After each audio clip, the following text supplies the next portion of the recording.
J'aimerais qu'à un moment, tout le public boive dans une tasse en terre. Donc je fais de la poterie. On dit aussi céramique. C'est de la terre chamottée, c'est plus rugueux. Pas de la porcelaine.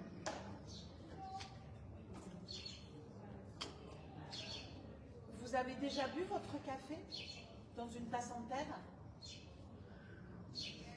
Il est encore meilleur. C'est une technique très ancienne qui permet de faire des objets à main nue. Vous avez déjà fait de la poterie? Qui veut un morceau de terre pour la malaxer et ressentir la matière?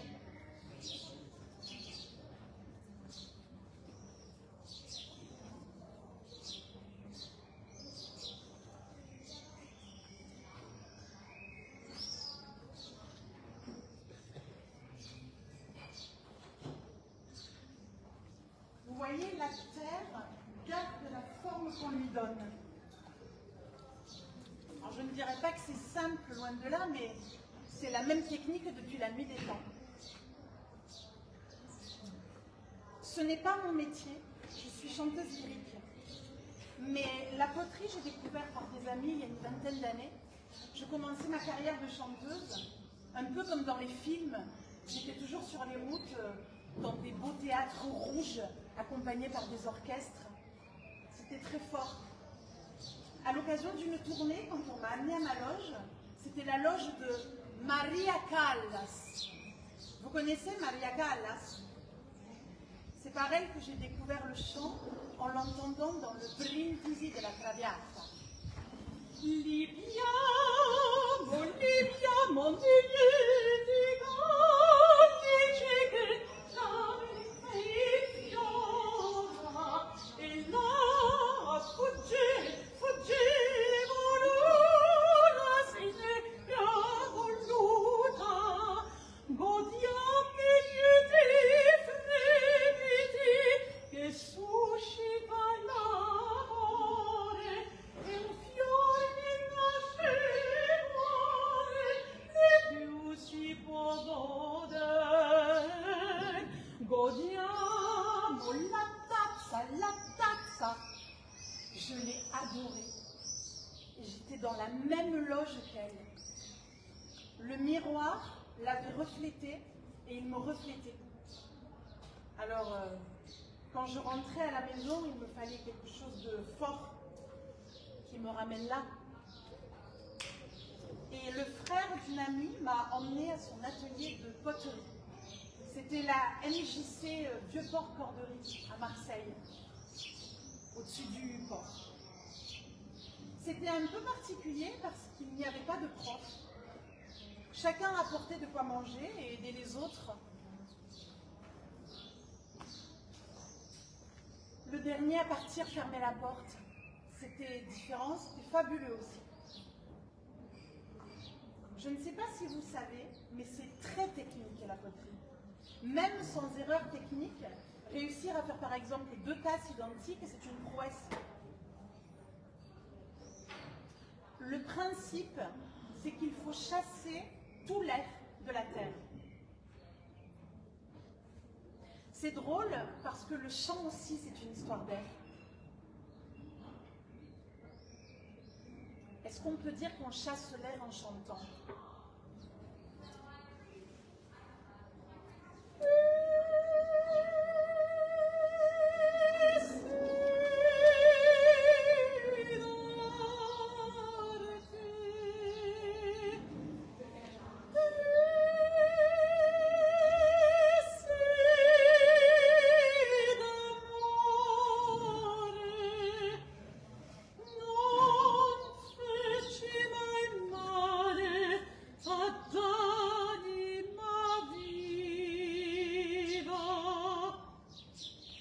Non, plutôt qu'on le guide, on essaie de l'utiliser au mieux, en tirer le maximum.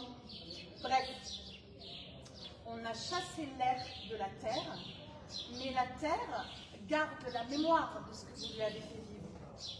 Donc, À l'œil nu, vous montez votre tasse, il n'y a pas de trace de bulle d'air, mais à la cuisson, parce qu'on passe la pièce au feu, la trace de la bulle d'air peut réapparaître. Ça, c'est comme le chat.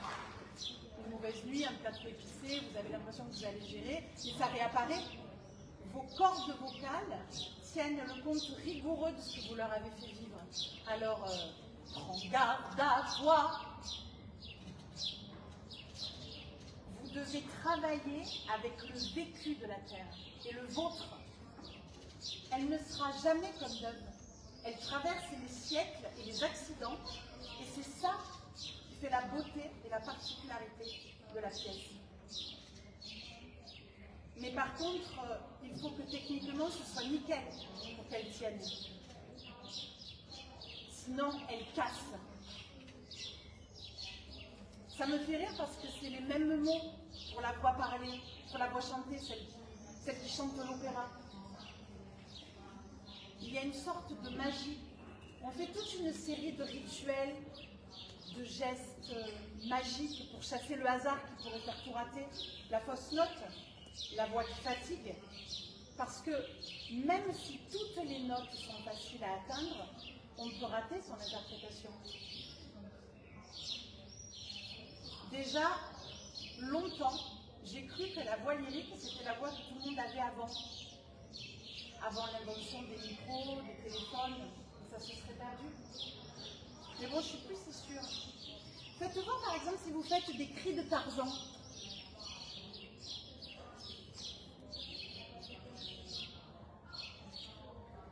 Fate dei urli di Tarzan, per farvi vedere. Ok. Non mais comme moi, j'ai passé pas mal de temps à faire des cris de Tarzan avec mon voisin quand j'avais 7-8 ans.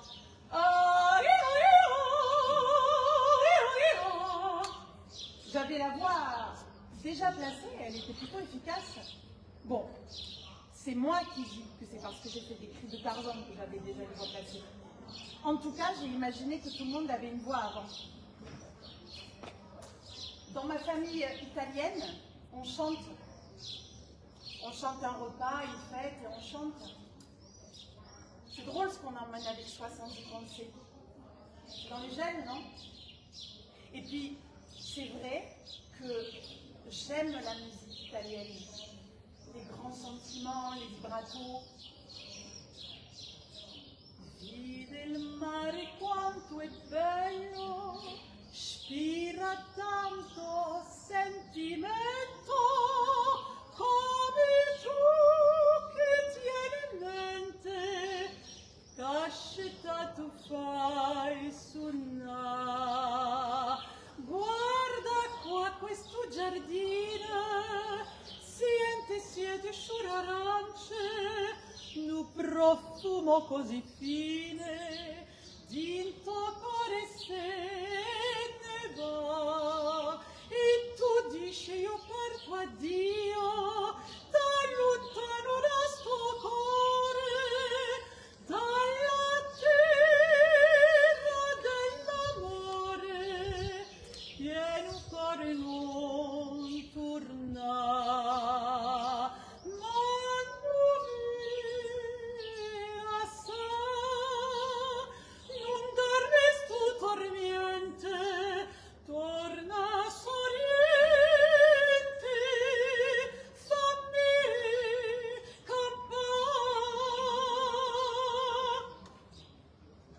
Chansons tristes. Vous croyez qu'on aime les chansons tristes parce qu'on a la nostalgie du passé? Le marin, l'exilé. Les familles ont toutes leurs histoires tristes. Mais chanter, c'est joyeux. Vous chantez, vous, en famille? Ça s'est perdu, hein? C'est pourtant une belle manière d'être ensemble, non? Venez, on chante quelque chose. Qu'est-ce que vous connaissez un peu? Cantiamo insieme. Cosa conoscete un po'?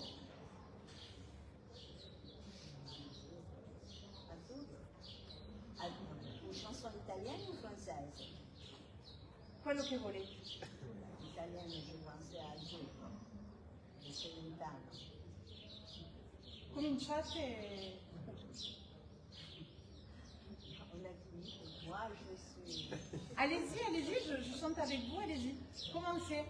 Je vous laisse pas Vous seule. connaissez la chanson? Je sais pas. Peut-être. Non mais je pense que je la connais, peut-être pas les paroles.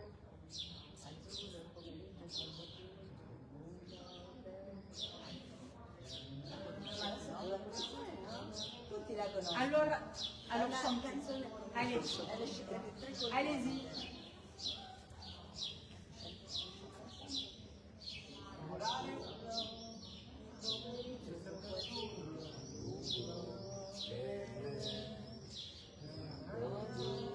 Un peu plus fort.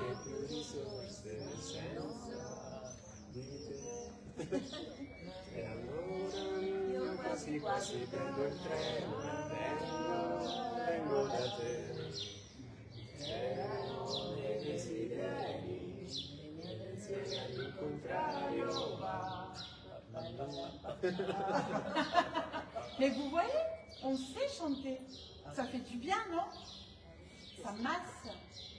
Mais comme on n'a pas oublié de savoir-faire et ses tasses, chanter ou boire dans une tasse pour se substanter, ce sont des actions qui traversent les siècles et les cultures. Le chant et la poterie, c'est que du naturel. Parce que pour peu que vous viviez près d'une campagne argileuse, vous prenez de la boue du fond de la rivière, vous la malaxez mais pas trop, vous la laissez sécher, et là, vous pouvez monter votre bol. Et si en même temps, vous poussez les cris de Tarzan, vous avez réinventé le chant et la poterie, que du naturel. Bon. Après, c'est des années de travail. Alors je ne dirais pas de travail parce que je ne me suis jamais dit il faut, mais c'est des années de transmission et d'exercice.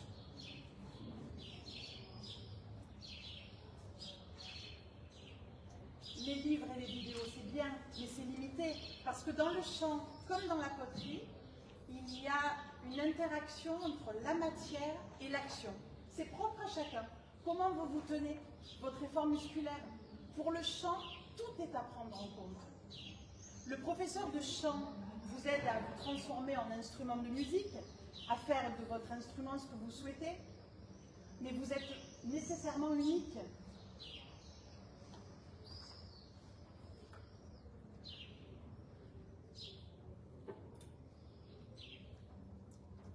Alors, je replie la terre pour faire une petite anse.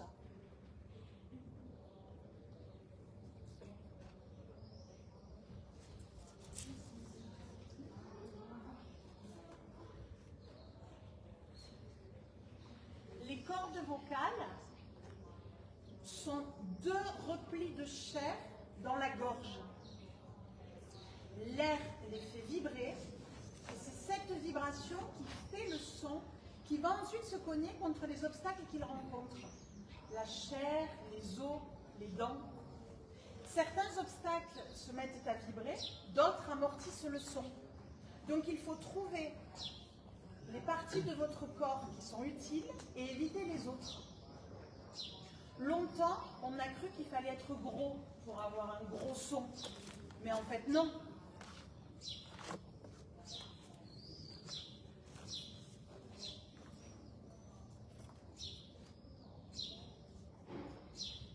Et comme chaque vibration est un massage,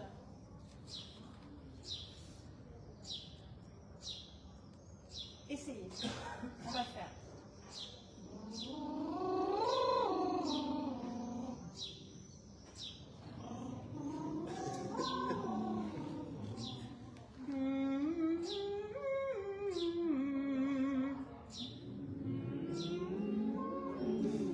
E se mentre fate questo suono col naso, vous bouchez votre nez.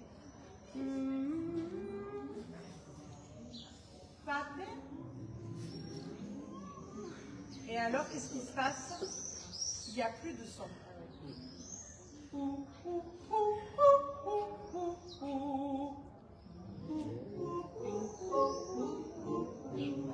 Là, vous diaphragme.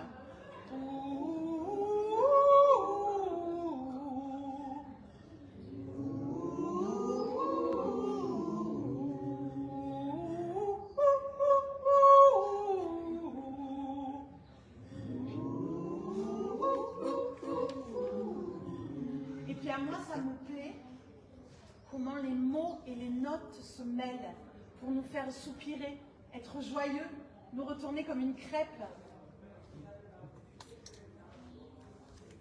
Quand il me prend dans ses bras, il me parle tout bas, je vois la vie en rose.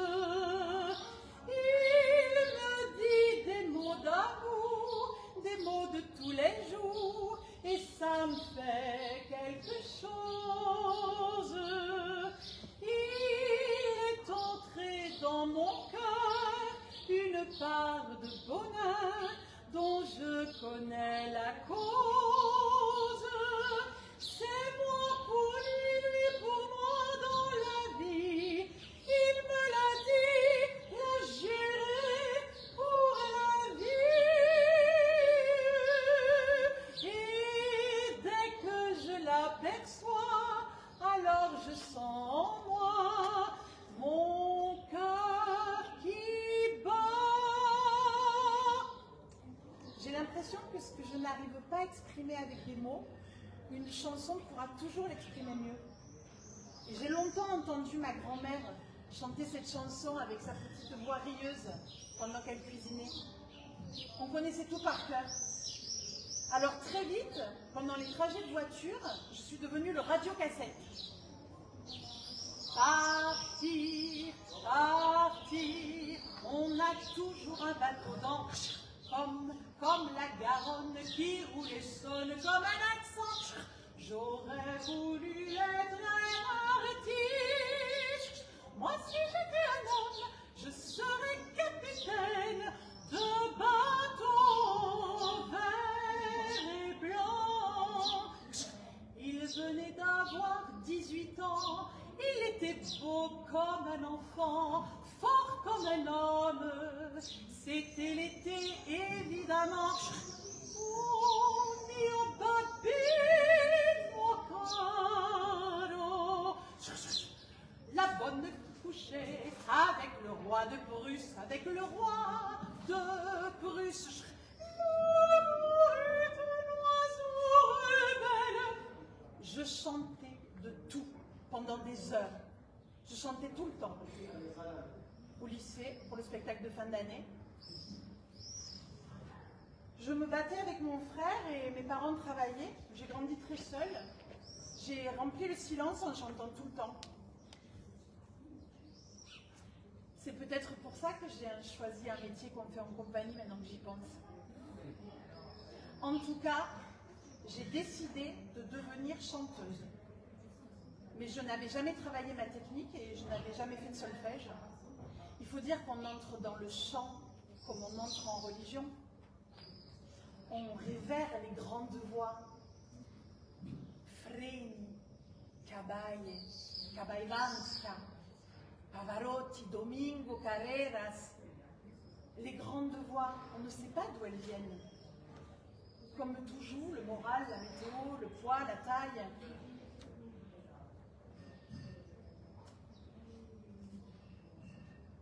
Comment elles articulent les os, la chair. Alors pour ça, vous allez à la piscine pour travailler votre souffle. Vous travaillez votre technique vocale avec d'anciens chanteurs et de temps en temps, vous faites une masterclass avec un grand chanteur. Transmission, transmission, transmission. On n'a jamais entendu dire qu'ils avaient réussi à faire chanter un ordinateur avec l'émotion d'un humain. C'est sacré le chant. Fini, café, cigarette, plat en sauce. Quoi d'autre? Ben, tout ce qui agit sur vos cordes vocales et sur votre estomac. Donc au tuyau qui va aux cordes vocales. C'est un petit peu écrasant, hein, parce que tout est sous votre responsabilité. Vous êtes à la fois machine et mécanicien. Le but, ce n'est pas de chanter juste et en rythme. Le but, c'est d'atteindre l'émotion, mais pas l'émotion pour soi, l'émotion avec le public.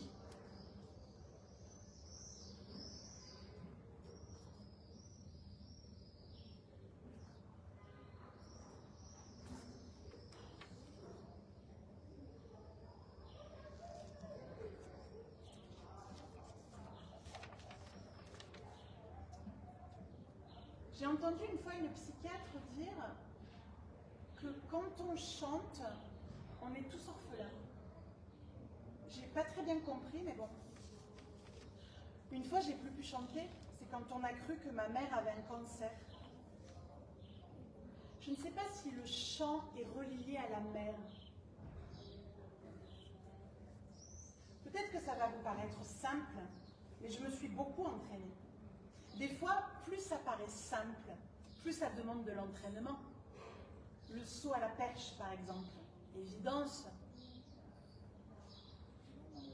Mais bon. Et les maîtres potiers. Rien ne trahit leurs gestes, aucune émotion sur le visage. Pour moi, je vous laisse juge. Parce que quand on modèle, l'enjeu, c'est de guider la terre. Doucement mais sûrement. Une fois, j'ai été en Éthiopie, à Addis Abeba, pour chanter. Et le peu de temps libre que j'avais, j'ai été voir des femmes éthiopiennes qui travaillent la terre. La poterie éthiopienne est célèbre dans le monde entier. Le monde entier des amateurs de poterie, j'entends. Elles font de très jolies pièces noires et blanches qu'elles cuisent à même le sol, qu'elles travaillent déjà à même le sol et qu'elles cuisent une seule fois, ce qu'on appelle un biscuit.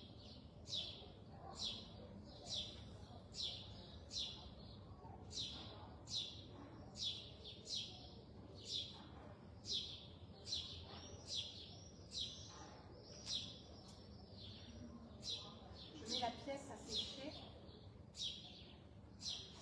La poterie, c'est le temps. Le chant aussi, c'est une histoire de temps. Des fois, on sait un an à l'avance un rôle qu'on doit travailler, mais ce n'est pas une histoire de mémoire, c'est une question de chemin du son. Comme si chaque nouvelle partition nécessitait de creuser un nouveau sillon pour que le son passe naturellement.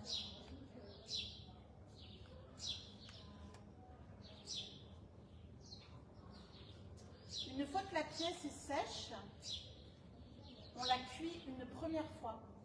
C'est ce qu'on appelle donc le biscuit, comme je disais tout à l'heure. Et ensuite, on la passe aux émaux. Alors il y a tout un suspense parce que les émaux changent de couleur jusqu'à ce que la pièce se refroidisse. Et on ne sait jamais vraiment comment elle sera.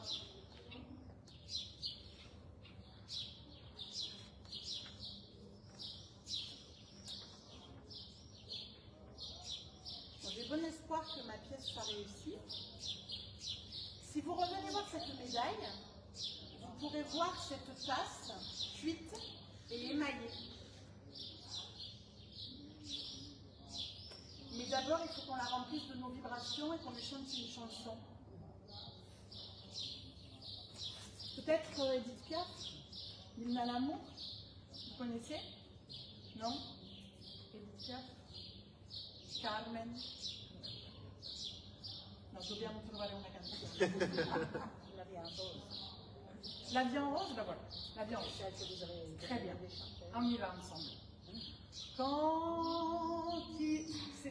Se non avete le parole, fate la la la, è uguale, basta un po'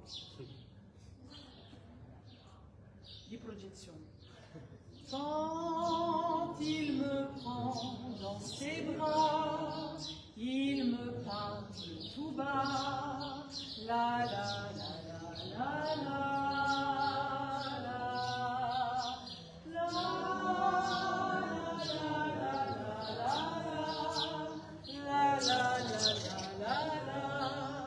la la la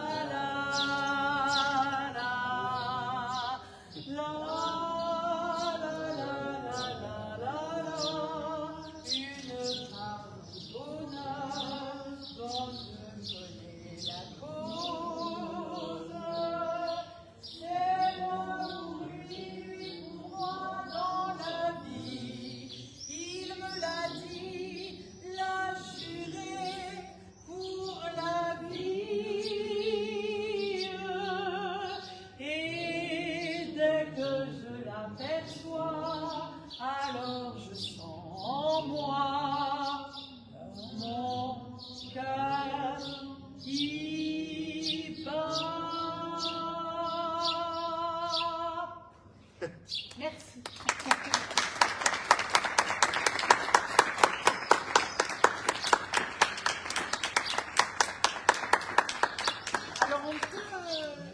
posso mostrarvi delle tazze già cotte.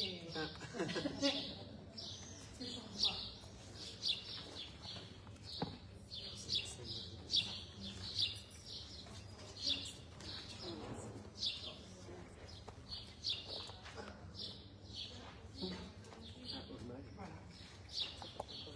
Potete guardarle